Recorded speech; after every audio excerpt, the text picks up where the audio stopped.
Hello and welcome to the 25th episode of building a 2D game in Flutter, which has multiplayer support.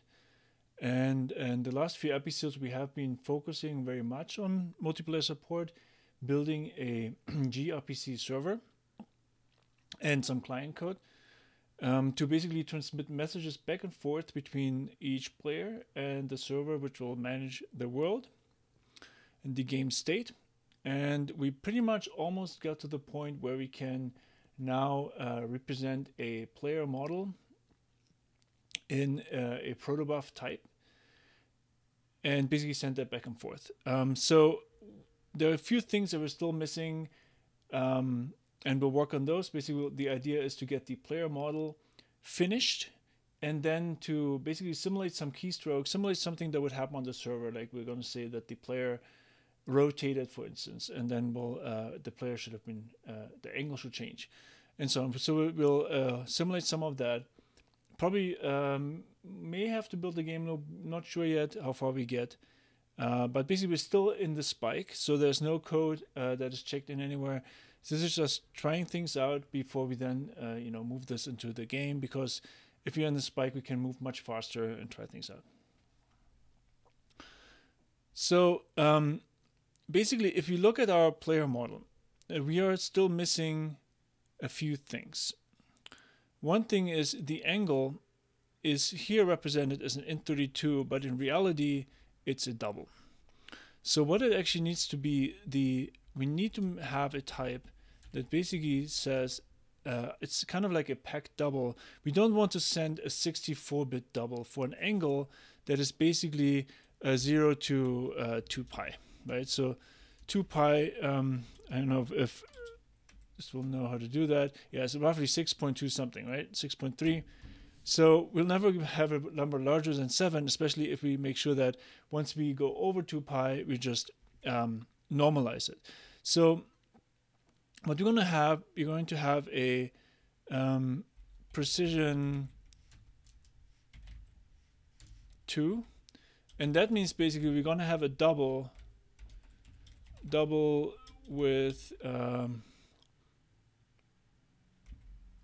or let's call it 2 decimals, right? Now I'm trying to double 2 decimals, and then we're going to have one that has 3, and we just a 4, let's say, and we just do that because we want to make sure that there's some type safety here, right? When we unpack and pack this, so we have a double that has 2 decimals and one that has 4, and they are both represented as uint. So there is no other thing as 30 than 32, and so that's basically the value. And here as well. So these are basically the same, except that they get packed and unpacked differently, right? So let's do that. Okay, so now if we go back to our code here, so we can actually pull some code out here.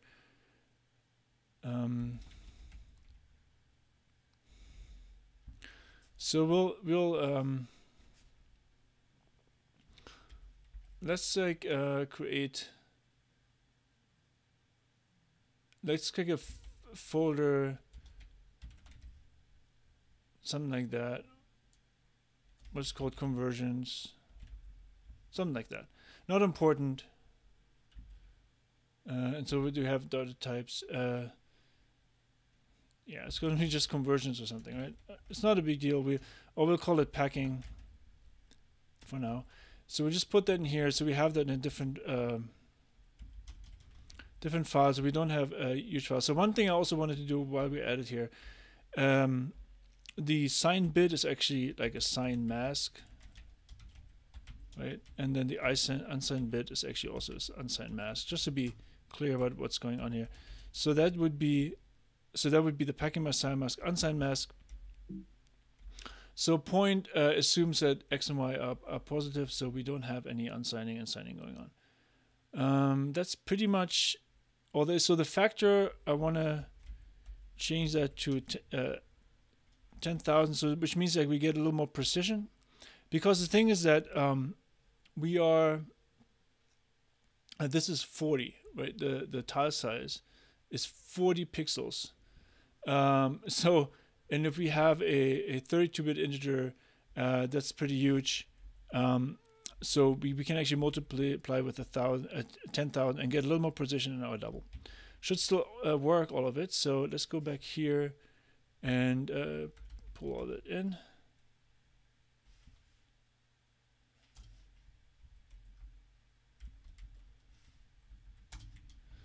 All right, so now if you run this, it should still give us the same results, and it didn't because we made a mistake somewhere. Maybe we're not using the constant everywhere. So let's just look there. So we should be using the factor everywhere. Factor, and we also need to divide by the factor, and we are.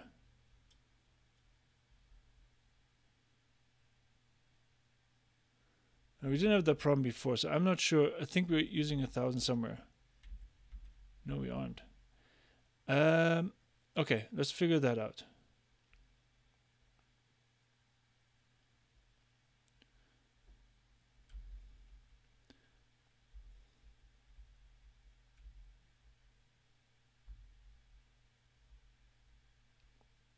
That makes no sense at all. If we change it back to 1,000,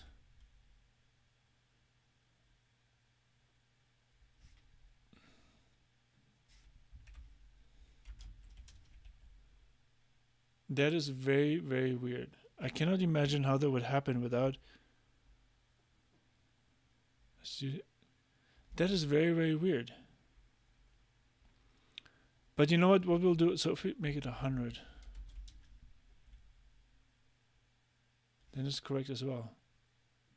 So maybe actually 10,000 is too large. Maybe it doesn't fit. Oh, yeah, I know why. Because here actually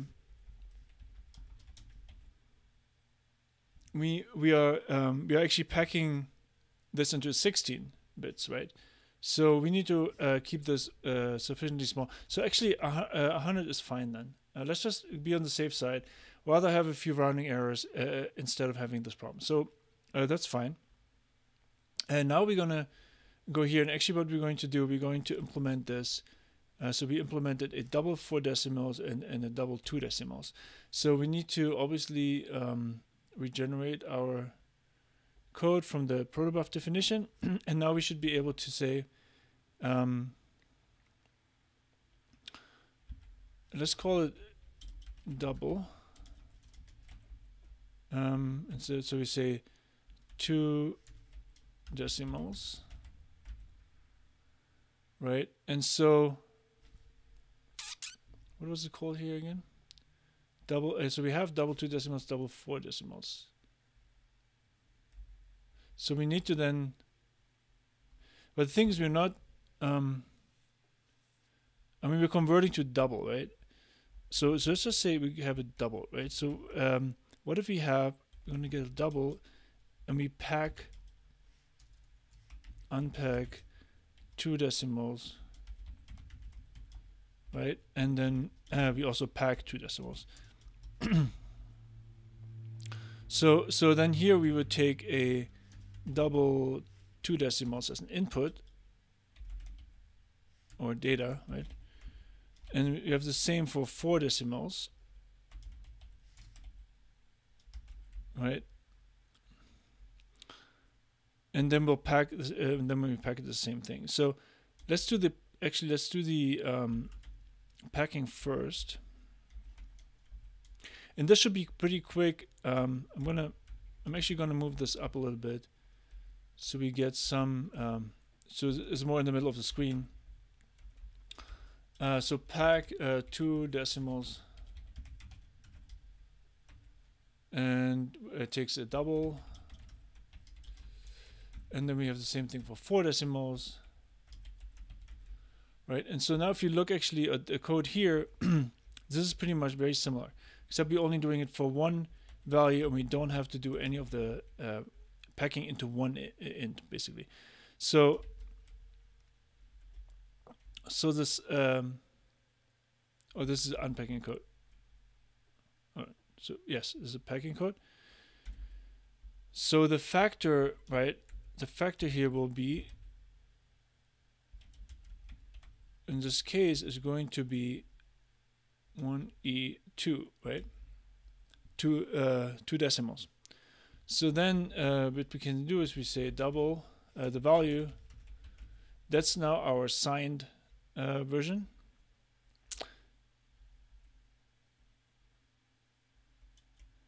But we can actually keep it that way because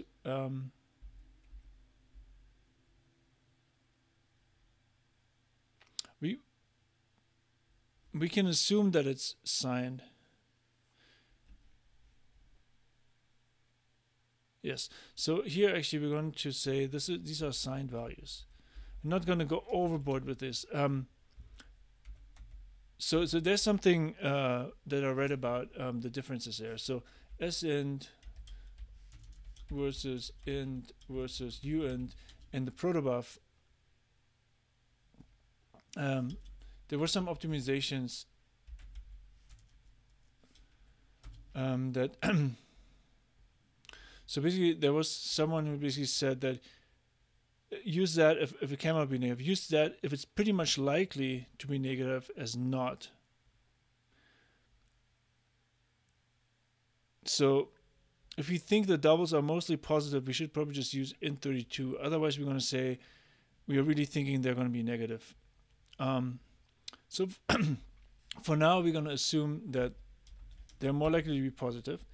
So in that case, since it's signed now, we just basically do this.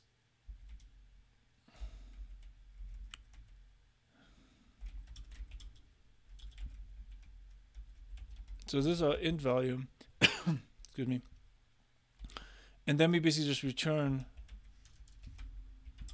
a double two decimals, and then we say the value is int val. Right? Now you can see that the only difference here, so this can be static, right? Because in this case, really, we don't return this. We're just going to use this to have functions. And actually, we might just even not put this in any class. We're just going to put this like this. And so the only thing that changes is the factor, right? So we can say, we can just basically say, well, the return type is different too. But that's fine. Okay, so actually what we need is we need int double to int, and basically, but that's our own conversion, right? We're going to floor this, and so basically then we have the int as the factor,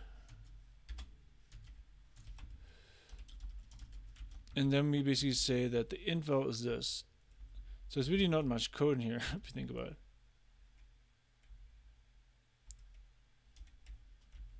But it's still going to be okay to have this, I think. At least to have the, so we need the value as well.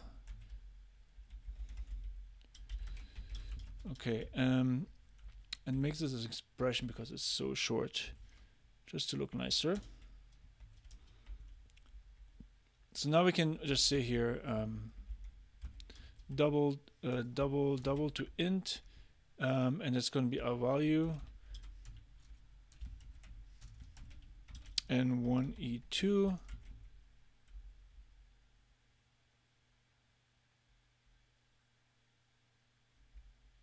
what?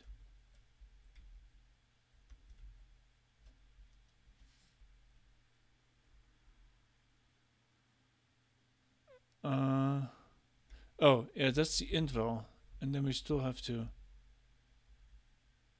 no, it doesn't make sense.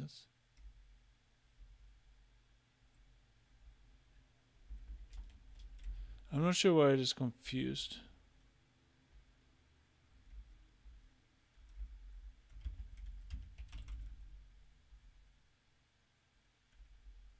We have double value int factor.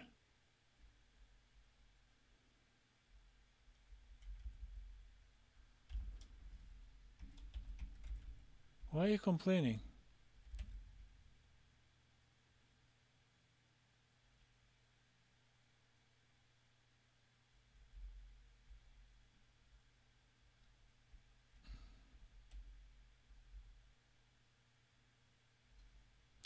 It is 1E2 is a double?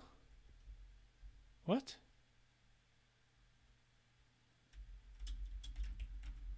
Why do you think that's a double? So it defines to double. I guess if we just say 100, it's happy. I mean, that still reads better. Oh, no, it doesn't read better. 1E2 is actually more clearer. Clearer than doing the other way. So then pack 4 decimals is just basically returns 4. So, and now we can create as many as you want of those, right? So that's the packing code, and then basically the unpacking code is going to be very similar. So basically, what we're going to do is return data dot value divided in this case by 1e2, and there's really no reason to create a function for that. And here we divide it by 1e4. Okay, so now we got a packing and unpacking, but obviously this needs to be 4. So that's why I'm doing this here. So now I make sure I don't make a mistake here. Now we're sure to not mistake those, right? We don't want to convert a double that was packed as a double with 2 decimals. We don't want to unpack that as a 4 decimals double and vice versa. So we got those now. So basically, when we add the angle now, we can compute that with these doubles. One thing I noticed though, so there's one thing left here, the applied thrust, and we already started thinking about having flags, but then I was thinking like the applied thrust is really not something that the server should know. The server already gets the key press. The server already gets the information that we pressed the up bar or a key or whatever, and then I was looking at why do we need this even, and so the applied thrust gets set here whenever this key is pressed, right? So that's actually a derived property from that, and then the only place where we basically are querying this property is when we're actually doing the animation.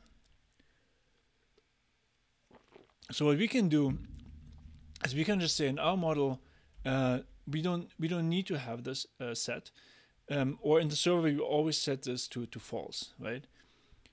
So that way we don't need to actually ever transmit that. So all we have to transmit is tab position, the offset. The offset we can represent, and so now we can actually go ahead and create the player model. So we have a packed player model, we have the angle, and we don't need the flags. So now basically what we can do is from the server we can keep sending these player models. So so we're going step by step, obviously. So the game update, instead of having n bullets, it's going to have, the game state is going to have a player model.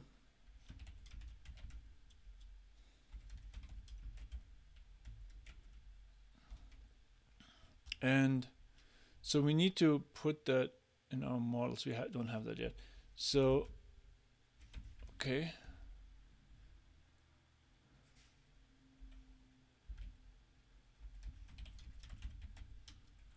All right, the only problem, so the tab position we have, the offset we don't. So we need to actually copy these star types here. We need to copy, no, not those ones actually. We need to copy the dot geometry. We need to copy that into this project just for now, so we have that.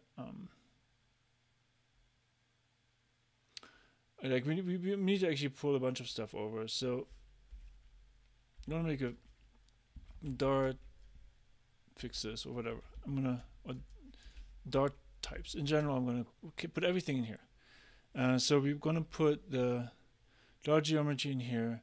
And we're also going to put this weird thing here. These two we're going to put in there as well, because we want to be able to not have to refer to the UI. So actually, so obviously this needs to be something different.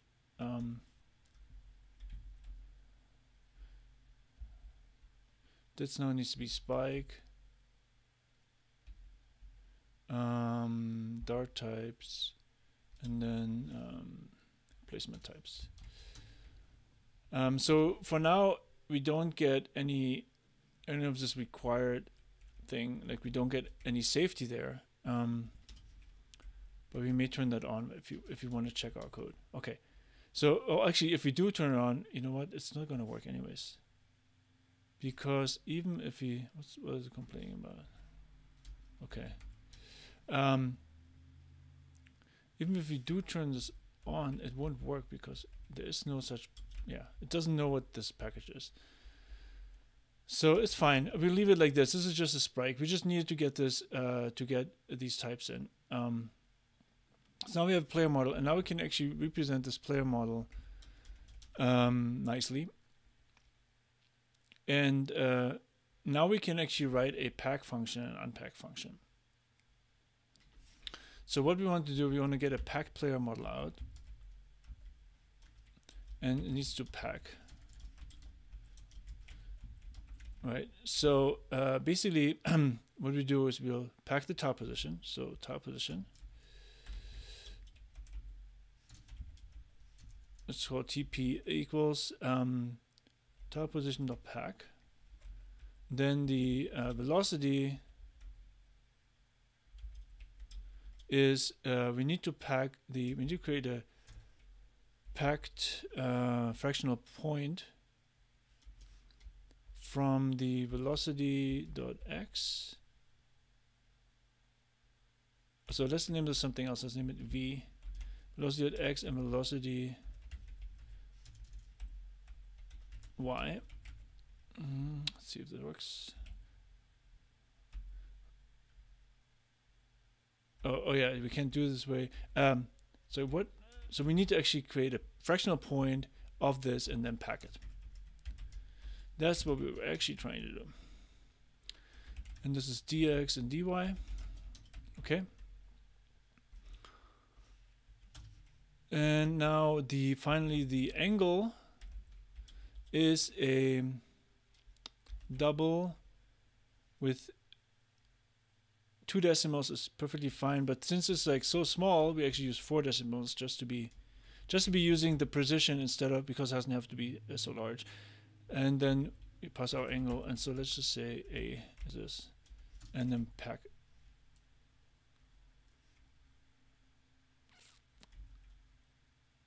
Let's see what's going on there. Oh, we had functions, right? So we had pack, 4 decimals, and the angle. Okay, so now we can create a packed player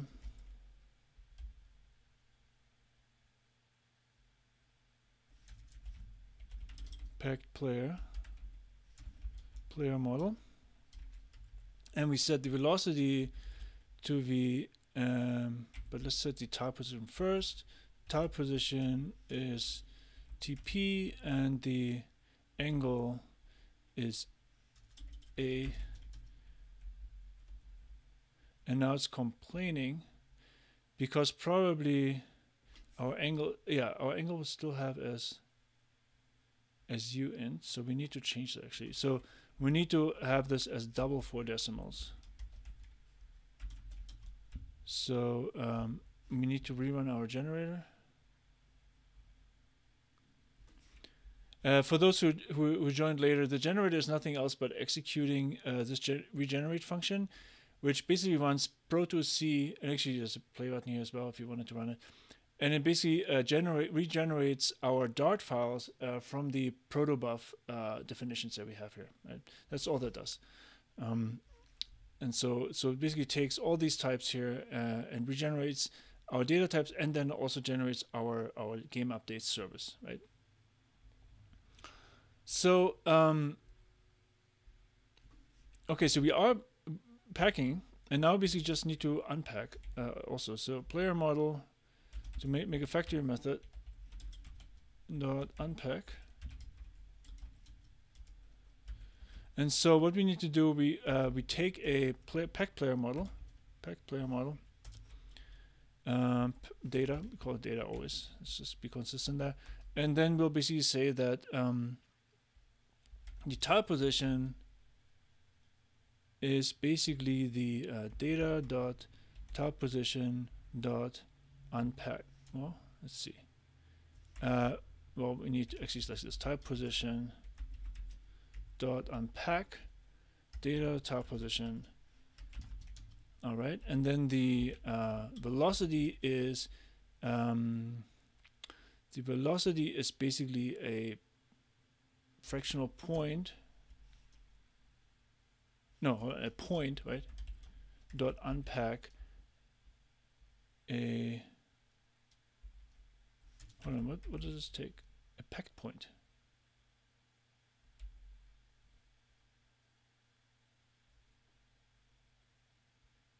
Okay, so there you go. It's a fractional point. Dot unpack a packed fractional point. Yes. So, and that's basically the data dot velocity. And then the angle is the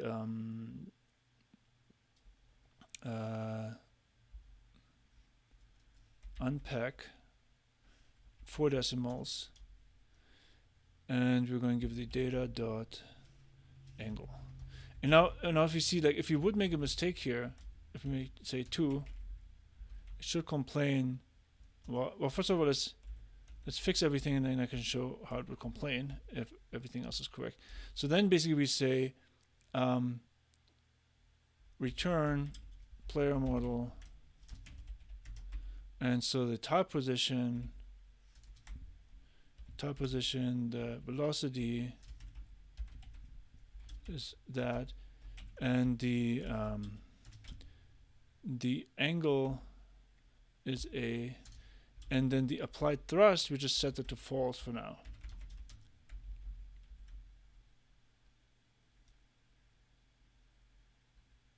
Oh, okay, so the thing is that we need to create an offset from it. So, right, fractional point, it just gives us this point. So we do, and then we say final v equals offset dot offset from p dot x and p dot y, and then we convert it back to an offset. Right? We just had this fractional point and this point thing to be more general. All we need to store there is like x and y. We are not worried about the functions on it. We're just trying to store the data and get the data back. So what I wanted to show is if I was to change this here to 2, now we would get an error here, right? Because we converted this as 4, and so we need to also unpack it as 4. 4 decimals. So now you see why I did this way, right? Okay, so now we can basically pack and unpack the player model.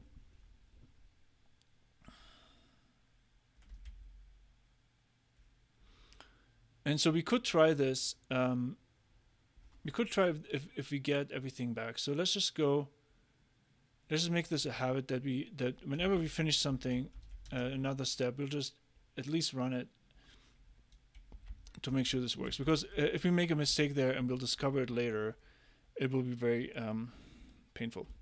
So we create a tile position, but actually we don't have to do any of this. So what we'll do is we say final player model is, we create a new player model, and the player model will have a tile position, so we need to create one. So tile position, and we say we need x and y, I think. Oh, we need row, column, and so we say in the column 2, row 3, and then the offset will be 12.3, and let's say minus 4.0. Then what else do we need? We need the velocity. Velocity we say is an offset, and we are currently flying fairly slowly. 0.0. The angle is just a double, but we can just define it. Let's just say it's pi. We don't want to import anything here. Let's just say it's 2.3. Let's just say 2.1 to distinguish easier from other things. And that's pretty much all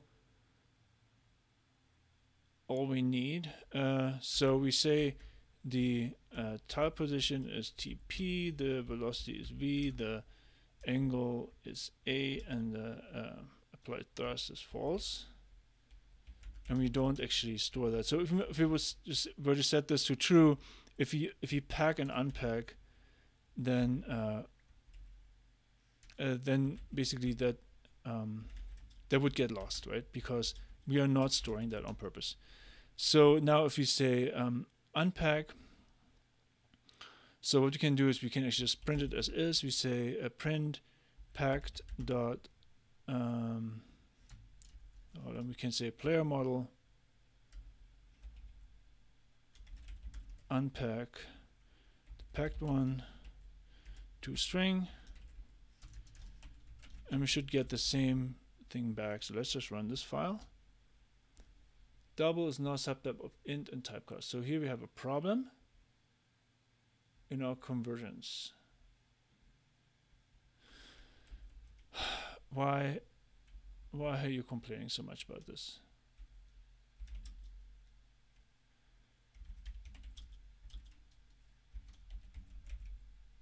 Why can't you be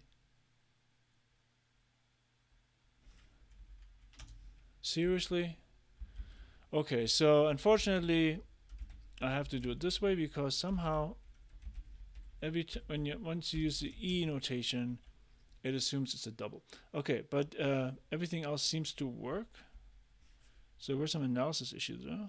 Okay, wow. Okay, we are having trouble, but this file is already running fine.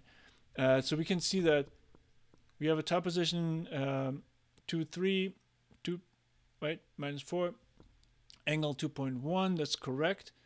And the velocity was 2.0 minus 0.1, so we get everything back, right? So we actually check that in a second, except that yeah, we started to change something here. Let's just undo this, and then okay, wow, that's awesome. It's basically trying to analyze our generated code. So there's a way to say this is generated code. Mark this directory as generated.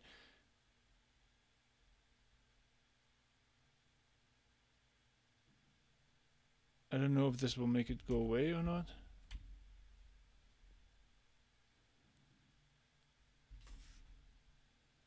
Okay, I'm getting a little bit annoyed by this pedantic thing.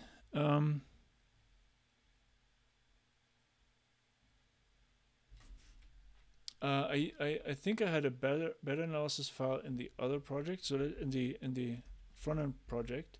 Let's see if I have an analysis file here. Oh, we don't have one at all. Okay, so for now, especially since this is also a spike, I'll just get rid of this entirely. Gone. All right. Now all this suddenly went away.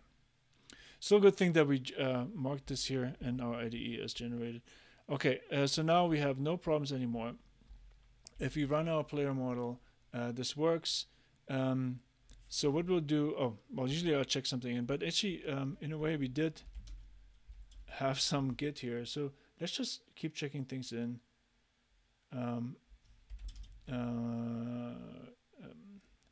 Basically, we are packing, unpacking player model, and I will not push this anywhere. This will just be for us, in order to just keep track of what's going on here. If you ever want to go back in our spec. Okay. Now we are ready in our server to say, okay, I'm not going to have just stupid bullets. I'm actually going to have a player model, right? So. And so what we need to do, we need to be able to, so for now we manually will unpack and pack that, and we'll just assign the game state. Actually, actually what you want to do, we want to be able to pack this game state. So we actually go here and we have the packed player model. And actually what I want to do is I want to maybe have at the very top the here. So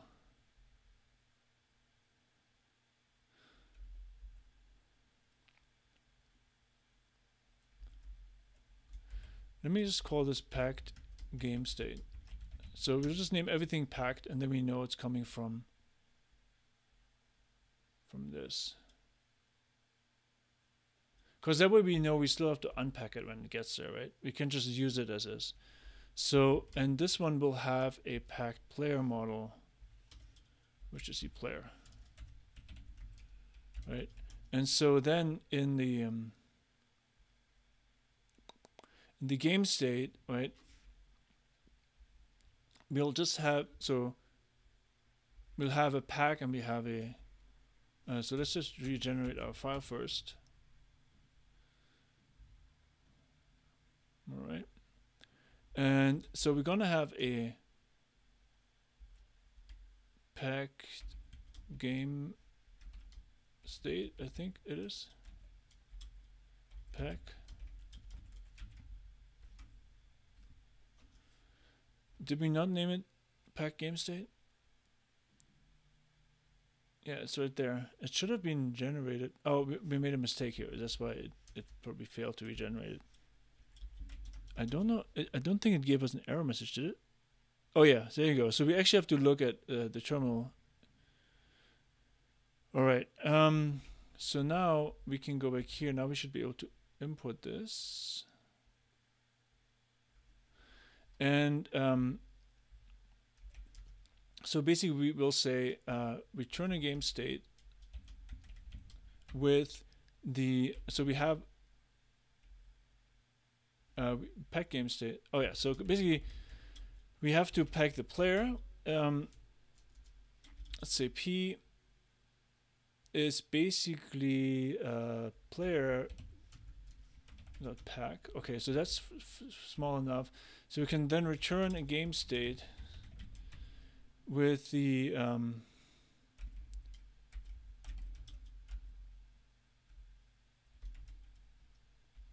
player.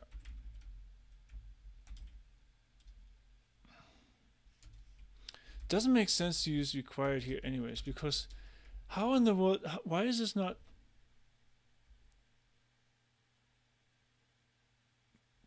why? I might try with pedantic, and if it warns us about this. So we may want to get back this, let's move this one here.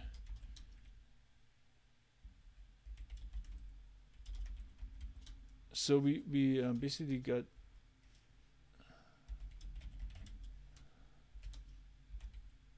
we already changed a bunch of other things. I know what we'll do.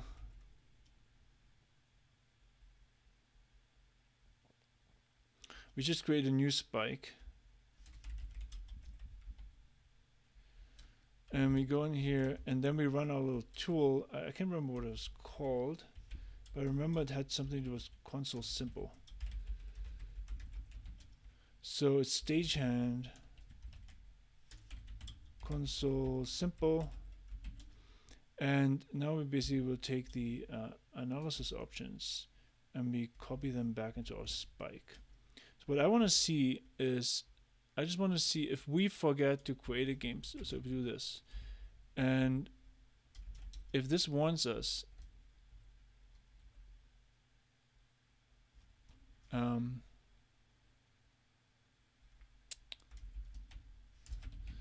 we'll see that in a second. So pack game state, return a pack game state, and basically the player equals P, and so we can actually just inline that, right? And so unpack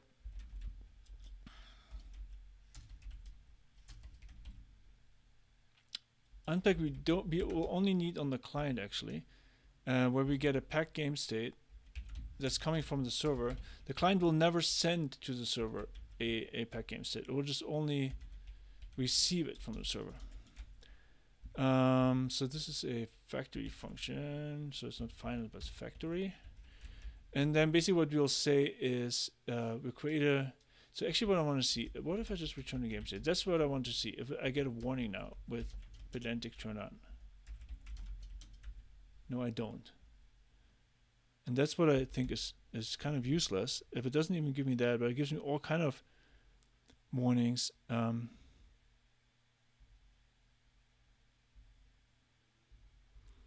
just gives it all kind of warnings about that, but it doesn't ever give me a warning about this. And I can't use at required here. Doesn't make sense because we only have to turn it off for the server, and so it can never help me, which sucks. So what I'm actually going to do is I'm going to make it like this. So now it can warn me. Okay, and now, so that means also we can remove this again. It's not giving me what I wanted from it. So now basically we need to unpack the. So we need to have player model dot unpack data dot player.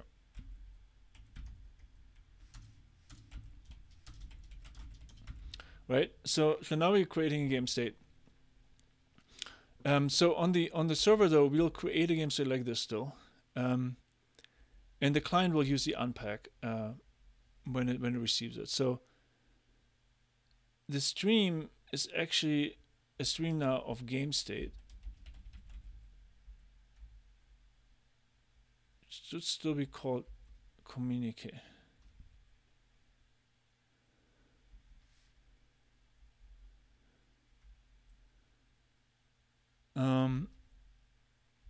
This is all bullshit at this point.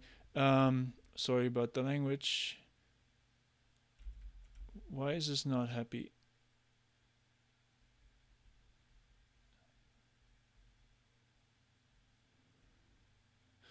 Well, let's go back to our definition and see what's going on here. Game updates. We still call it game updates. We can communicate, and we're getting a pack game state. Okay, yeah, that makes sense. We are transmitting a stream of pack game. So basically what we're going to do is, for now, every time we get an event, we basically just change the player's angle. What we basically just want to see if we can transmit all this information, and the client can actually then deserialize this on its end. So what we're going to do is we're going to so the as far as I know, the angle should. So we create a game with a where is this? We need to create the games with a player, right? So that's what I was trying to get at. We need a player model, and so we need to initialize it with the top position, angle, and all these things. So let's just make a function for that. Player model. We call it new player, because it is a new player. Most likely we'll have to give it the type position, but usually it won't have a speed yet. It will all be 0. So then that returns us a player model, and that's going to have the type position of the P, and then the angle of 0, 0. What else? Velocity is offset dot 0. And we'll use our offset. And then what else do we have? Applied thrust is false. Okay, and so basically now we can create a new player, and for now it's going to have, let's see, we're going to create it at first row, let's just do first column, second row, and it's going to be in the middle. So in our case it was 20, right? It was in the middle of the tile. Not important, but we just for it to make it a little more realistic looking. No, that's not cool. Let's do maybe that. Nope, that's not. Looks a little better, but I think if you put comma here, we get the best result. Yeah, I like this. So you can control with the commas how this gets formatted. Okay, so and now we can finally remove this override. The thing is, I don't like the override because I already can see my IDE. There's an override method. I don't need to have that glaring at me. Then basically now when we update the events, we'll take our game state player dot and we say that the angle 0 point whatever 2, and if the so let's just do make this in a variable. Okay, so final p equals GameState dot player. Then we say that we increase the angle, and then we make sure that the angle doesn't go higher than p to p.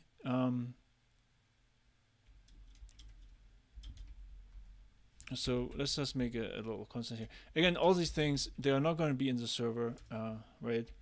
This is a spike. Keep this in mind. We just want to get to a certain spot where we can verify things. So if it's greater than 2 pi, then we're going to say that p dot angle, we subtract 2 pi, which is the same angle. But that way we make sure it doesn't grow too large as a number. Angle. Okay, and so now we changed the game state, and actually we mutated it. Right? Which might be good or bad. We might have to save copies of the game state if we want to basically go back at some point, but for now it's good, it's okay.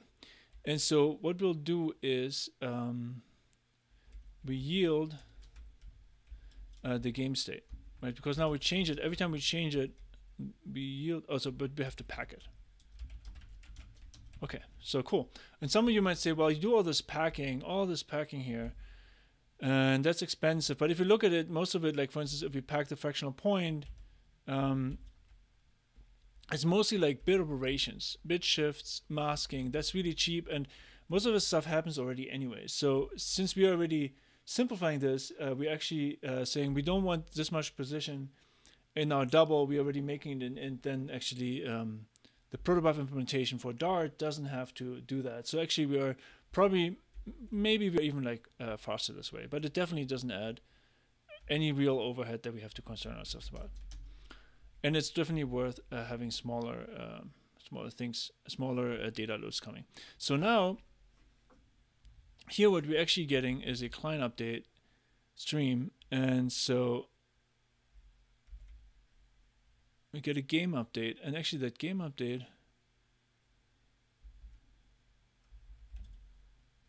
yeah, jumping doesn't really help here. So we get the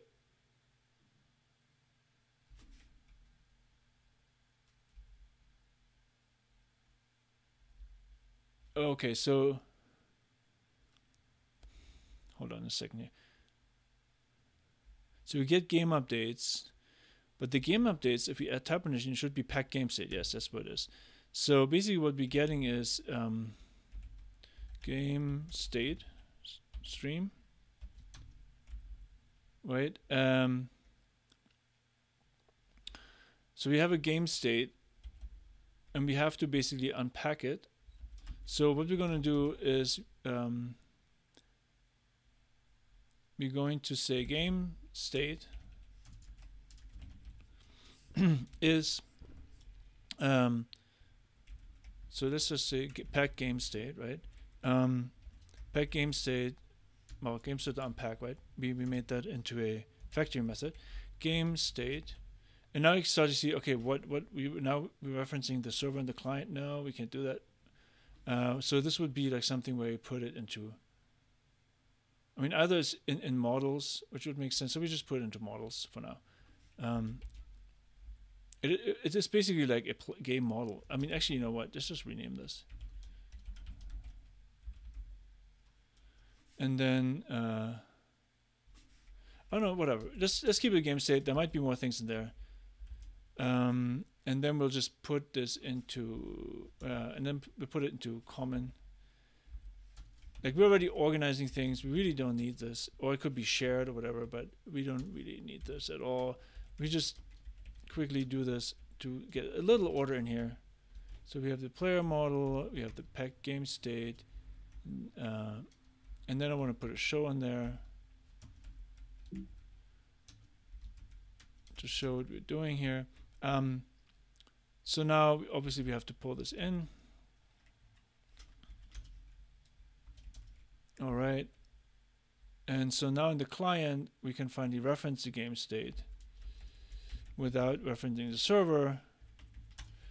And then we can say unpack, and we basically unpack the pack game state, and then we just render that. And the thing is, the game state doesn't have a toString yet, so we'll generate one. And it basically is just going to render the player. There will be more things there, so let's put this on its. No, I don't want. Why is this not already a multi-string? Multi-length string here. Let's put that here. Okay, that's fine. And so we're good. Now, Silu isn't used. Yes, basically we'll have to look at the keys pressed. We need to get the keys pressed, but that's much later. For now, we want to see if we can actually get these. So the server, we can restart it. And then let's look at the client. Okay, so we get angle, and we can see that the angle is increasing. However, it's getting larger than 2 pi. Okay, so it did get larger than 2 pi, and then it wrapped around.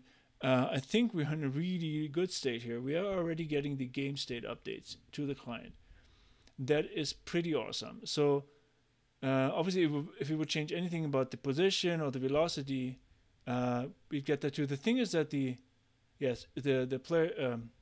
client does want to know about the velocity because we want to simulate the movement in the client most likely. Otherwise, if we will trust the server to be fast enough, right, all we need to know is where's the player and what angle is the player pointing at. Except if we fire bullets, we already said we're taking the velocity into account, so we need it for that as well. Okay, so I think we can stop here and take a break. I'm going to start at the top of the hour with the next episode. And that's it. We are really doing well. I'm going to actually check that in.